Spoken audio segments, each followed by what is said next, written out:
All right, raise your hand if you need time, any more time on either one of those warm-ups. Okay, so let's go ahead on Friday's assignment. We're going to look at the instruction part of it to make sure that you guys don't have any questions, because I noticed some people later in the day emailed me, where was the video? Well, I don't know where the video was. But somehow or another it didn't get to you guys, and I don't know the answer to that. So I'm sorry. I'm sorry that you all didn't get that. So we'll work on that today, and then we'll also do the instruction for today's assignment today, leaving you guys some stuff to work on. Okay, so make sure, again, phones are put away. Make sure that you are staying focused. Ask questions if something doesn't make sense or if you need more time, okay? All right, so you probably want to have your vocab open. We're looking at string slicing. So in Thursday's lesson, we learned about substrings. Remember, a substring is a sequence of characters from a string. So substrings are used in string iteration and can be identified with their indexes or by their indexes, just like you do in a list. So what we're going to do with this is we're going to learn how to create substrings from existing strings. So I'm going to run through this. We're not really going to play this game, but we're going to we'll talk about it so that you can see what it is. We'll play a game called Hidden Animals. Each slide will have a word on it. Within that word, you should be able to find a common animal. So in this example, the word is pants, and obviously ant is an animal, and that's something that is easily found in this word. So for each slide, we'll just kind of go through, and as soon as you see what the animal is, you can call it out, okay? So what about this one? Say it again. Bear, yep. Rating, rat, million, lion, selfish, okay, skyscraper,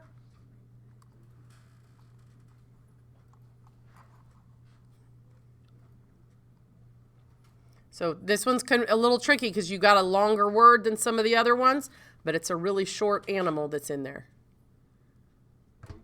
Ape, yes. Ape. Guacamole. Mole, yep. Authenticate. Yeah, cat. That's one. You also have hen. All right. So once you saw an animal in the word, how do you describe its location? How can you do that? Yeah, you can do that. So you can count how many letters from where it started to where you found it. So for long words with the animal near the end, it might be easier to count from the end of the word, but other times it's probably easier to count from the beginning of the word. Okay, so you kind of have to have that idea. So a vocab that we want to use here is slice. And a slice is when you create a new collection by copying a sequence of elements from an existing collection. So the syntax here would be substring equals string, start, limit.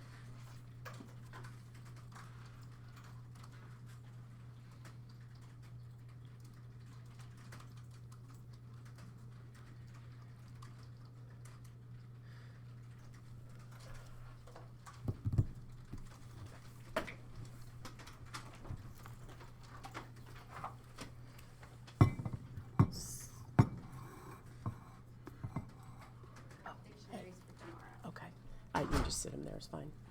Thank you. All right, so as a reminder, strings are immutable, okay? So this operation creates a new string like other string operations we've learned. It cannot change the string in place. So similar to the range function, The first number specifies the first character that will be included, but the second number specifies the first character that will not be included, just like the limit in a range. Okay? Remember that limit it goes to what's past it. Okay? So same thing here. So don't forget that string indexes use zero indexing. So the first character in a string will always have an index of 0. We're going to focus on string slicing today as seen here, but it's also possible to slice elements in a list in exactly the same way. And we'll look at that in an upcoming technique. So if we look at this word beard and we see the indexes associated with that, and we know that we're going to use bear, so it would be word, and then in the brackets we would have 0 as the start, and then 4 is the limit because that's the first letter that is not used. Does that make sense? Okay, and now with 0 indexing, you got to remember that there's always that +1 if you're counting with real numbers. Or I shouldn't say counting with real numbers, counting from 1 through whatever. Just remember the 0 there and don't let it throw you off. So again, we have that same word, beard. And if we are doing bear, we know that it starts with 0 and 4 is the limit. Well, what if we did ard? What if we did ard? We can see that it starts on the 2, but where is the limit?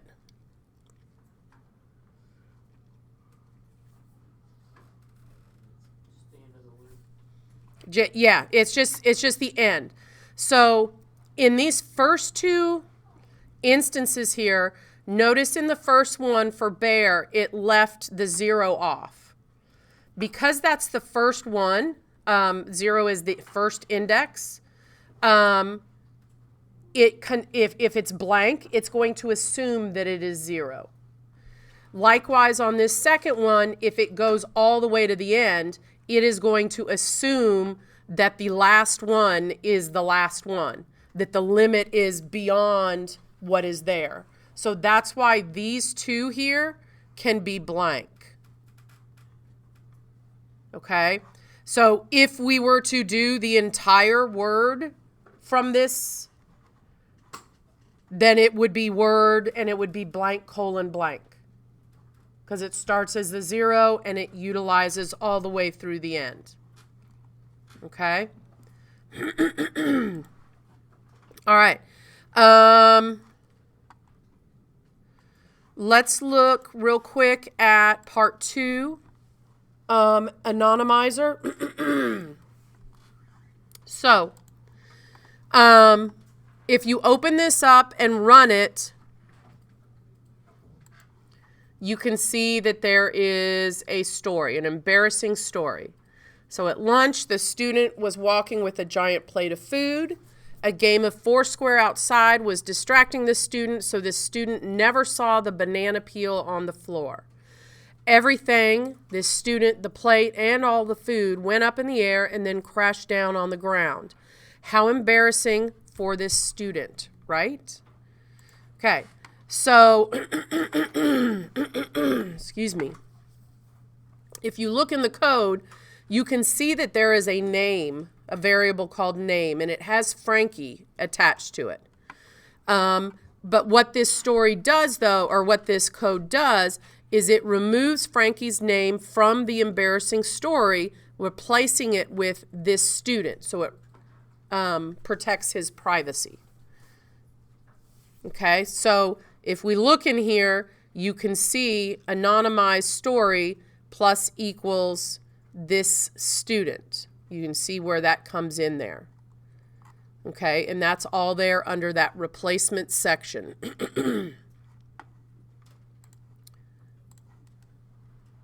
Okay, now let's take a look at how slicing works. In this example, a new substring is created from the word shampoo. using a start value of 1 and a limit value of 4. Okay, so you can see message 1, 4. So we have HAM as the new substring that it is getting from that. This means that the first character we want to include is the H at index 1. And we'll include everything up to, but not including the limit, which is 4. So that means it's taking the 1, 2, and 3. The original string is unchanged. We could create more substrings by slicing it or use it however else we might want, but the new substring we get is the word ham. Now, what substring would be created if we removed the number 1 from this code?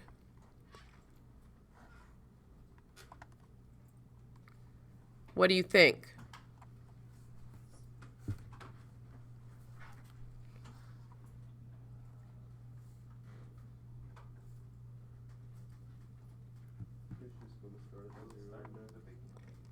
Okay, so if we just not removed it from here, but removed it from right here. Yeah, it would start right here, so you would get the word sham. Now, again, if we remove the 1 and 4 from this code and it was just blank colon blank, you know it's just creating a copy of what's right here. Okay? All right, so let's look at this. We have substring equals string, start, limit, step. Okay, so remember, start is where it starts. Limit is 1 past where it ends. It's the absolute. And then you have step, how it increments. Okay, so like the range function, we can add a third value into our slice syntax representing a step or a count by value. So this double colon version allows us to take every other character, every third character, or whatever. When we want to include a step, we must use this double colon version.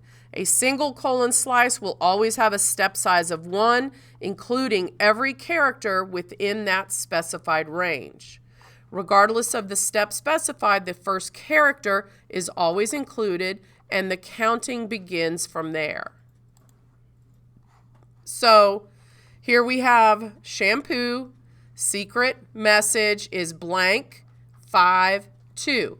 So we know it starts here and it's incrementing by 2. So that means it's skipping every other one.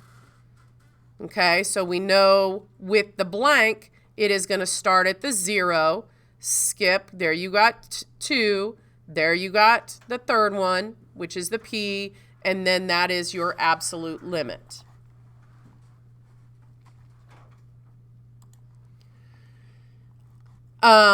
Again, we can use negative numbers here. So like the range function, we can use negative numbers for the start limit and the step values. However, things work a little differently than with range because we can actually use this to reverse the order of letters in our substring. So if we want to create a substring that reverses some of the characters in the string, we need to do 2 things. First, we need the start value to be larger than the limit. Second, we need to use a negative number for the step value. So if you do only one of these 2 things, by having a smaller start than your limit or having a positive step, you will always create an empty substring. So in this example, we're starting with the last character in the string, going to, but not including the 4th to last character in the string. And we're taking characters from right to left. So you're not required to use negative numbers for the start and step, but it definitely makes your code easier to understand. If we used 6 for the start, representing the same last character of the string, and 3 for the limit, we would still get the substring oop. Okay? Yeah. So what would happen if, what substring would be created if we changed the limit to a positive one? Any idea?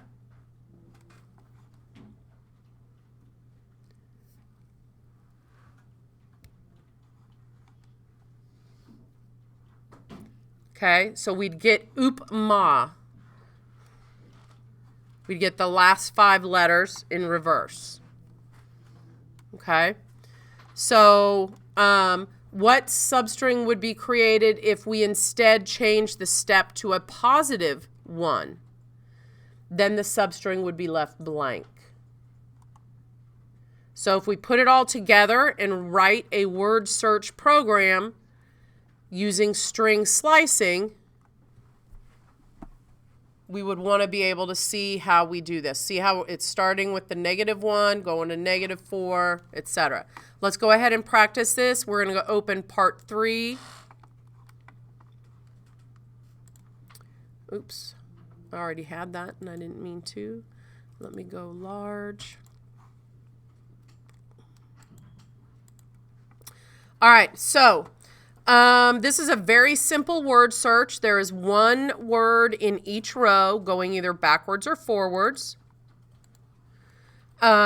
Each word is at least 4 letters long. Note that there is a space between each pair of letters to make the puzzle more readable. We'll need to include these spaces as characters when we calculate our slices. So, who sees a word in this first row? List, yeah, list is one of them. So it's the first 4 letters in that row. So when we factor in the spaces, that means we want to start with the first character in the string, go up 2, but not include the space at index 7. And we want to include every other character so we don't get spaces. So right down here where it says word 1, so that's going to be on line 22, we're going to say word 1 equals row 1, and then our brackets are going to have, it's going to be blank colon 7 colon 2, because that is going to be our increment. So we're starting at the 0, which you could put in there. It works. Or you leave it blank and it assumes it. And it goes up 2, but does not include the 7. And because we don't want the spaces between, the step is 2. And then we need to hit print word 1 because that's the variable we're getting. When you get it, go ahead and hit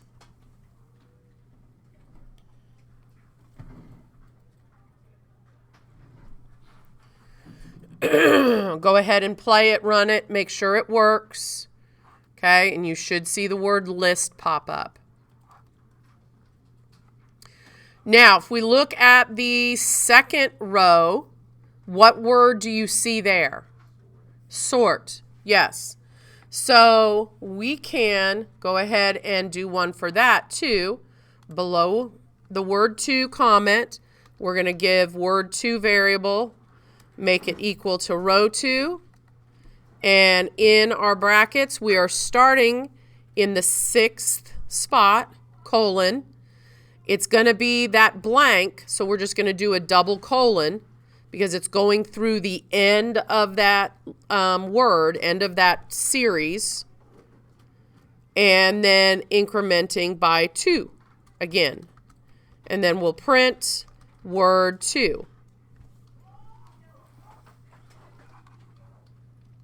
And once you have that, check it.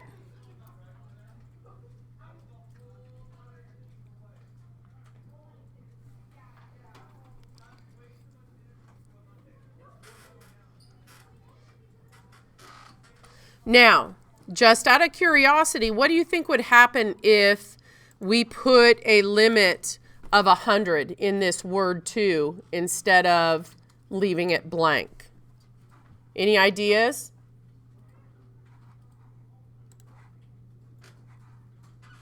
Okay. Python is surprisingly smart. It won't crash with an out-of-bounds index. It will just find whatever it can, even if that means returning an empty string because it didn't find anything. But because it could find what we were looking for by having that out-of-bounds index, it gave us that word back. Okay? All right, let's look at that third and last row. Any idea what word you might see there? Hint, look at it going backwards. Yes, you see the word insert. So down at word 3, we're going to put in word 3 equals row 3. And we're starting at the end. Okay, so we're going to go with that -1 colon. And we are going to this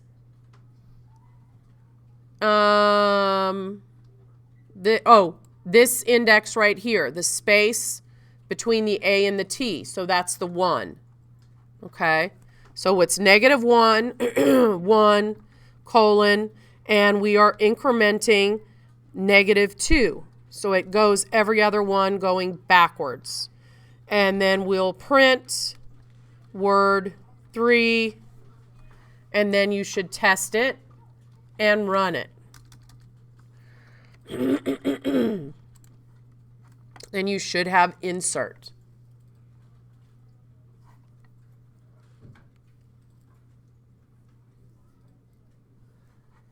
Okay.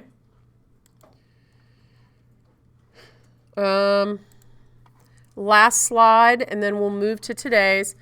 All right, so just things we're looking at here. Well, actually, no, these are just practices. I'm going to move on. Does anybody have any questions on how we're slicing and getting a substring from these words using that method? Okay.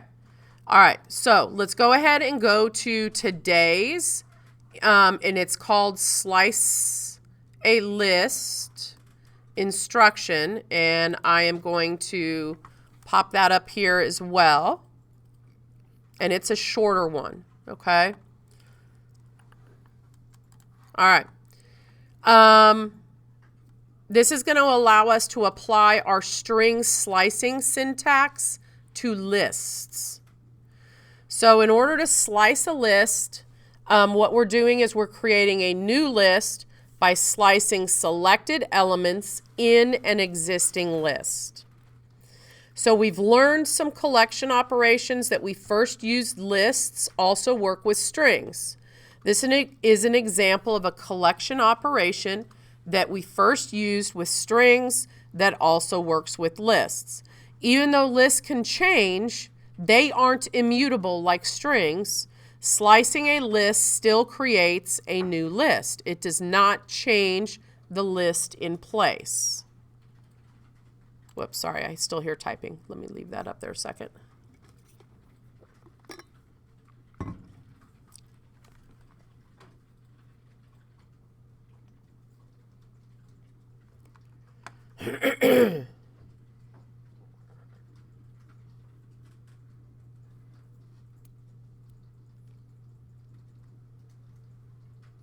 Okay, so how can we use our string slicing technique with lists? So here's a basic string slice that would give us the string cow in the short word variable. How do you, oops, I'm not sure what I did there. How do you think we'd write a similar line of code to create a new list with the 3 smallest age values from the age list? Well, we could use the same syntax and we could write ages blank colon 3. So let's take a look at an example of this code where we'll create an animation with different patterns of illuminating light bulbs. So let's open the slice It says slice a list, but I don't see slice a... Oh, there it is. Yeah, with open your code there. They have a bad name on there. All right. So if we run this program, what it does so far is it just has a bunch of light bulbs there. It's not doing anything else. So it's a 4x4 grid of light bulbs. They're all turned off. So using slicing, we're going to create 4 patterns of illuminated lights that will repeat while the program runs. So let's go into our code and let's find the pattern 1 comment, which is down here, line 40. Make sure you hit indent because it's inside the while loop. We're going to say if now minus start is less than or equal to 500 on bulbs equals bulbs. And we're going to say blank colon 8 in the brackets.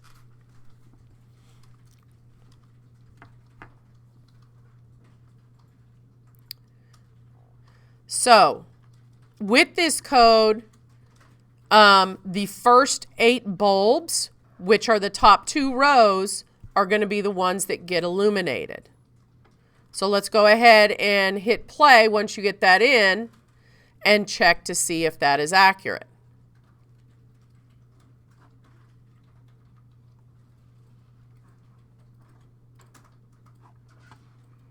Okay, so top 2 rows are illuminated. All right, so now we're going to look at pattern 2. And again, we have to hit indent, and we have elif now minus start is less than or equal to 1,000 on bulbs equals bulbs, and it's going to be 8 colon blank inside the brackets. Now, this is going to illuminate the bottom 2 rows of bulbs. So once you get that in, check, because it should illuminate the top, and then a half a second later, it'll illuminate the bottom. Or a second later, or...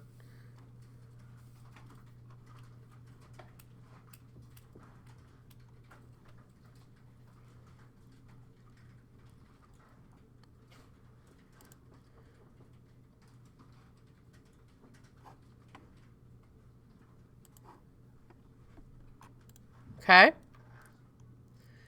Then we can go on to pattern 3.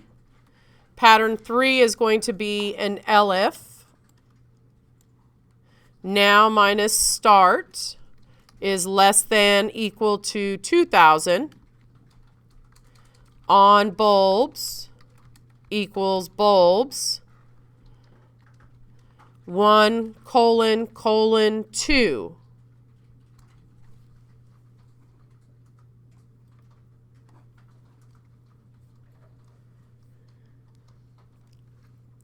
Now, this is going to illuminate every 3rd bulb starting from the top left.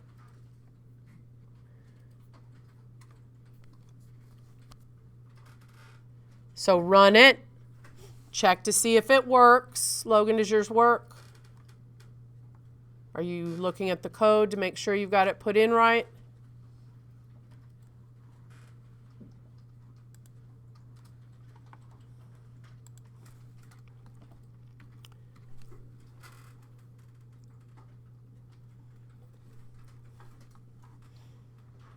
Okay, and I'm going to hit run real quick just so you can see how it changes the pattern.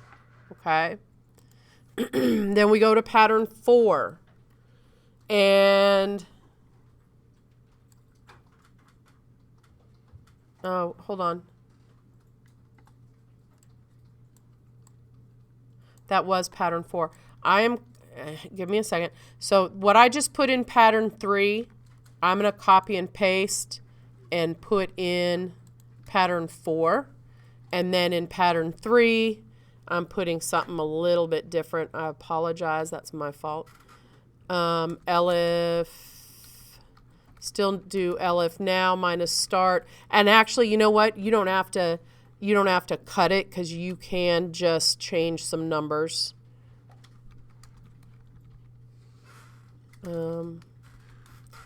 On bulbs equals bulbs.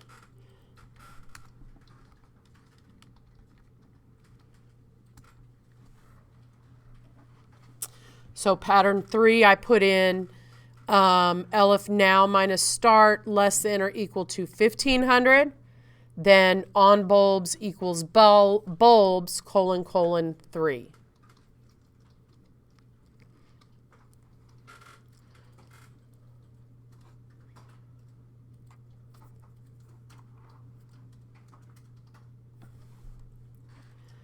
And then at the bottom, you have a timer reset where you can put in an else statement. Start equals now. And this resets the timer after 2 seconds so that the entire pattern loops.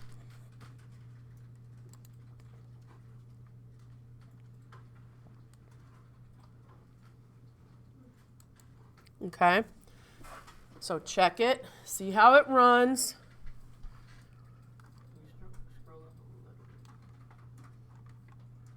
You mean to see?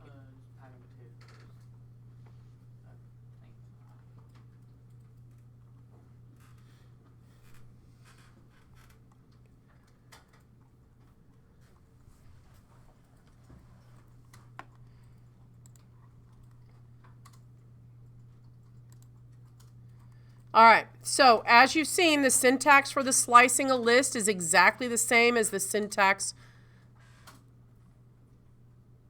for slicing a list. Is exactly what it says. We can specify a start and a limit using the single colon version, or we can include a step using the double colon version. Remember that even though lists can be changed, slicing will always create a new list without modifying the original list. All right, now we have about 7 minutes left. There were a couple of people that did the instruction, and I mean a couple, that means 2, that did the instruction practice on Friday. You should start with that and do that. And then you have today's coding technique practices open. And what you don't finish in class, which I realize you don't have a ton of time, you do need to finish for homework. I also want to tell you that tomorrow I am testing English 1 EOC in this room. So you guys will be instructed to go to the auditorium if you are not testing yourselves. And I think it's Coach Frank that has been assigned to taking attendance for you. So make sure that you show up, because if you don't show up, you can't come to me later and tell me that you were there and he just missed you. No, you know who you need to find, one of the teachers. Find them, you'll be counted present. Okay? No, we're in here Thursday. All right, if you don't have any questions, you guys should go ahead and get started.